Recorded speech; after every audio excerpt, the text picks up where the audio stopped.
All right, good morning, everyone. I am Liliana, the Executive Director of the Utah Coalition Against Sexual Assault, and today we are here recognizing an important day, Denim Day. And so what Denim Day is an opportunity to raise awareness around the issue of sexual violence in our state. And I want to just share a little bit about what Denim Day is and the history behind it. In 1992, there was an Italian case where an 18-year-old girl was raped by her driving instructor. And that case was then overturned by the Italian Supreme Court because the judge felt that this 18-year-old girl's jeans were too tight, insinuating consent. Now, the Italian parliament decided that they would stand in protest and advocate for that survivor and wore jeans to the Italian Supreme Court in solidarity for that survivor. That it doesn't matter what you're wearing, there's never an invitation for rape, no matter how tight those jeans were. So Denim Day has grown into an international recognition of the need for us to invest in education and prevent violence from happening in the first place. And so since then, we continue to raise awareness, and we continue to see those very myths and that continue to impact survivors, even in Salt Lake, even in Utah. 1 in 3 women will experience sexual violence in our state. 1 in 6 men will experience some form of sexual violence in our state. And now we rank 7th in the nation. We used to rank 9th, now 7th. We know that this is an issue, and we must do something to end violence in our state. And so today we are going to hear from incredible leaders who have been fighting and working so hard to support victims and to prevent violence from happening in our state. So thank you. Thank you, Director Bolanos. It's great to be with all of you today as we recognize Denim Day. I want to thank everyone for being here, for your interest in this. I want to thank these 3 incredible women, Representative Romero, Dr. Valentine, and Director Bolanos, for all of the good work that they have been doing over the years. I've had a pleasure of working with them while I was at the Department of Public Safety as we worked on the Sexual Assault Kit Initiative together. And it's amazing to see today the results of that program as we solve crimes, cold cases that have been around for years. So it's an honor and privilege to work with them, and it's an honor to be here with our victim advocates today that do great work in the Salt Lake City Police Department, also our officers and detectives. So, I think the comments that I'll have today are just that we need to continue to support our survivors here in the community. We need to encourage them to report, and part of the way that we do that is by our response to the crimes that are occurring. That we support these survivors as they contact us. We send our officers who are trauma-informed, who are trained to respond to these initial crimes, our detectives who follow up, and importantly our victim advocates who help them through the criminal justice process. And there's been a lot of work in law enforcement over the past several years. There's training provided now through POST on response to sexual assault. And while we've done a lot of good things in the state, there's always more that we can do and improve on. So it's great to be here today. Again, just want to thank all who are working on this issue in our state. We encourage those of you who have been victims of this crime to report, to come forward, and that's the way we're going to reduce the victimization that occurs in our community. So thanks for being here. Thanks for your interest.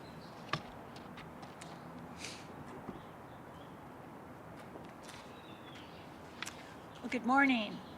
I'm Julie Valentine, Dr. Julie Valentine, a forensic nurse, researcher, and advocate. Thank you for being here today during Sexual Assault Awareness Month, a time to speak truth, to listen, and to stand in unwavering support of survivors. Today, I want to talk about 2 vital initiatives, Start by Believing and Denim Day, both of which challenge the culture of doubt, shame, and silence that too often surrounds sexual assault. Start by Believing is more than a campaign. It's a commitment to respond with compassion and belief, not skepticism. To affirm, not interrogate. When someone discloses sexual assault, how we respond matters deeply. The first words we say can shape whether a survivor seeks help, reports the crime, or stays silent and suffers. When they feel shame, or if they are able to begin to heal, we can direct their response by how we respond. Denim Day reminds us that what someone wears or does or acts is never an invitation for violence. As Liliana described, the campaign began in response to a court ruling that implied a survivor's clothing meant consent. Today, we wear denim as a statement that no one, no matter what they wear, where they are, or who they are, ever asked to be assaulted. Denim Day calls out the dangerous myths that fuel victim blaming and instead centers the responsibility squarely where it belongs, with those who choose to harm. As a forensic nurse and researcher, I have seen the lasting impact of disbelief and judgment, and the powerful difference made by one person who listens with empathy and believes with intention.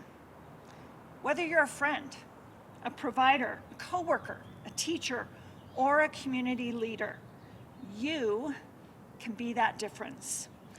So this month, this day, and every day, let us all commit to showing up for survivors, not with suspicion, but with support. Let us believe, let us advocate, and let us wear our denim with pride, knowing that our voices together are changing the conversation around sexual assault. Thank you. And I want to thank everyone for being here today. We chose Salt Lake City because Salt Lake City gave UCASA, Utah Coalition Against Sexual Assault, a $1,000 grant, but we also chose to have it here at the Public Safety Building with our new police chief, Chief Red. He's worked with myself and many of the people here for over 10 years now on sexual assault, whether it was murdered and missing Indigenous women, whether it was mandating the testing of all sexual assault kits. And so we, as elected officials, look forward to working with him here in Salt Lake City because we are the largest city here. There are a lot of issues that we have to deal with. But I think most importantly, by having Chief Red here in Salt Lake City and working with us as a coalition, we want to build trust. As Liliana pointed out, we went from number 9 to number 7. We're higher than the national average when it comes to sexual assault. This session, we were able to secure $100,000 for the state sexual assault hotline, but we need a little bit more because that's a 24-hour hotline. And so this is our call to action to the community, but more importantly, this is a call to survivors that you can report, you will be believed.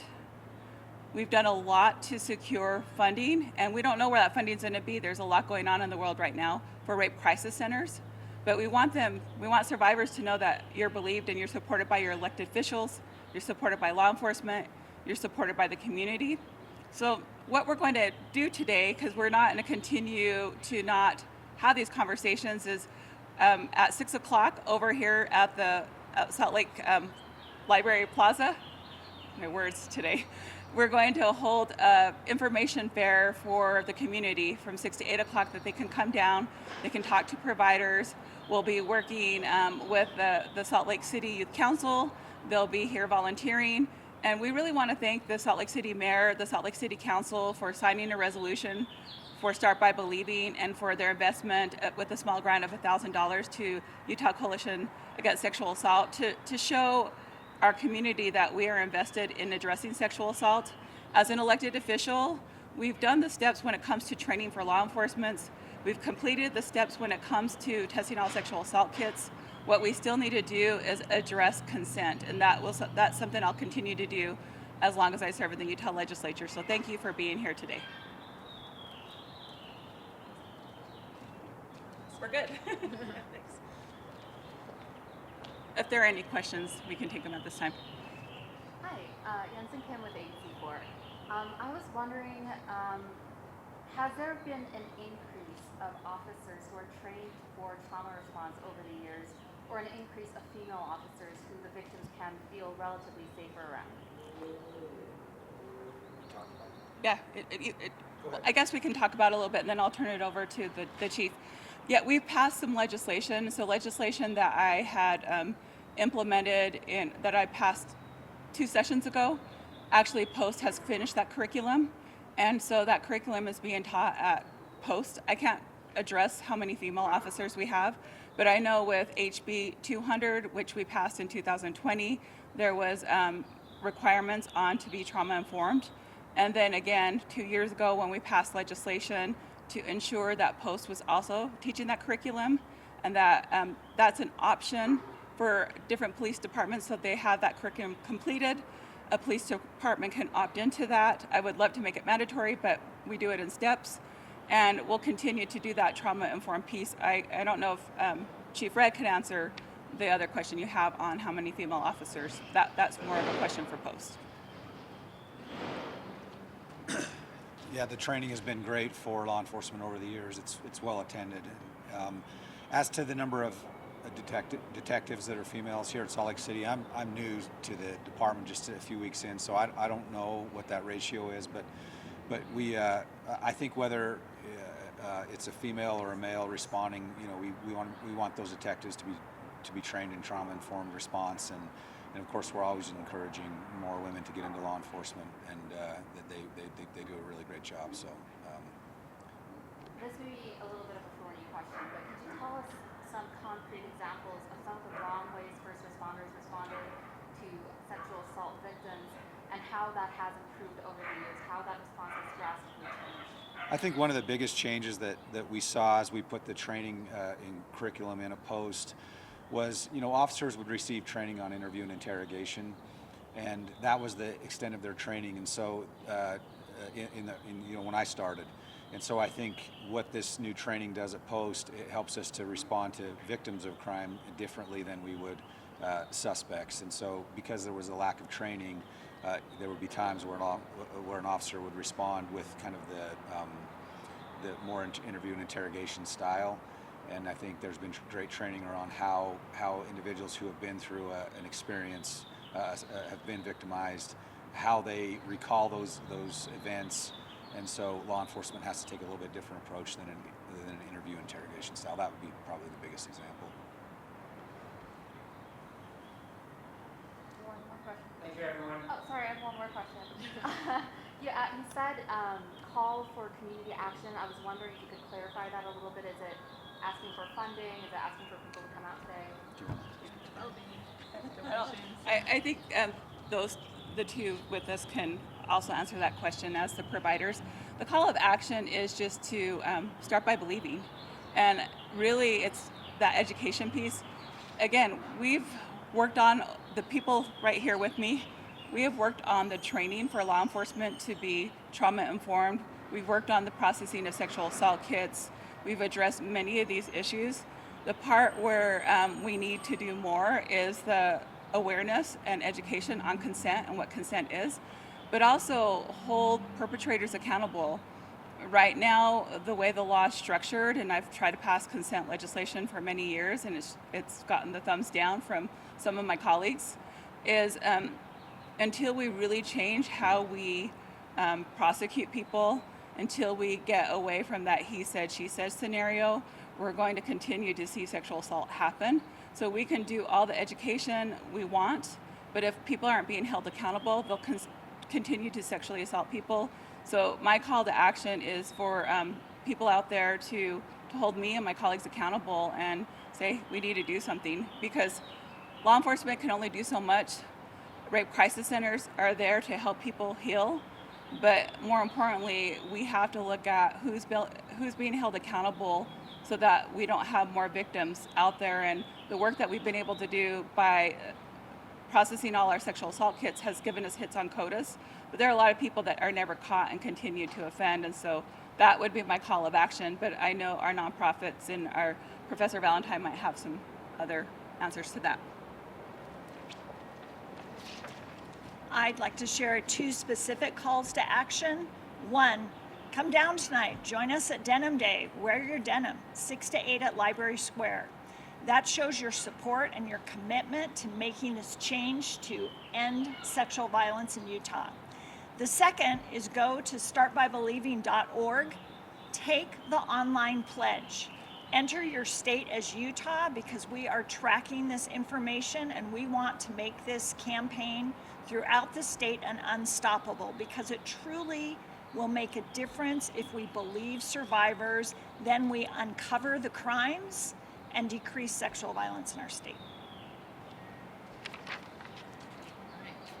Well, our call to action as the Utah Coalition Against Sexual Assault is really finding ways to support your local communities and getting involved with rape crisis centers. Our local rape crisis center in Salt Lake City is the Rape Recovery Center. If you are a survivor and need some support, you can call and talk to somebody there.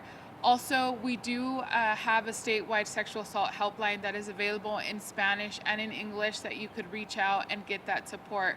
But really today, we want to invite the community to come out to this event and wear denim like Dr. Valentine shared and support survivors. There'll be opportunities for you to write messages of support to survivors across the state so that they can see that we believe them. We're a community that believes, we're a community that supports, and that they're not alone through that process. I also just want to end by saying a special thank you to the city, to Chief Red, to the mayor, who gave us this grant so that we could host this event for the community and invite everyone out. So thank you so much for being here today.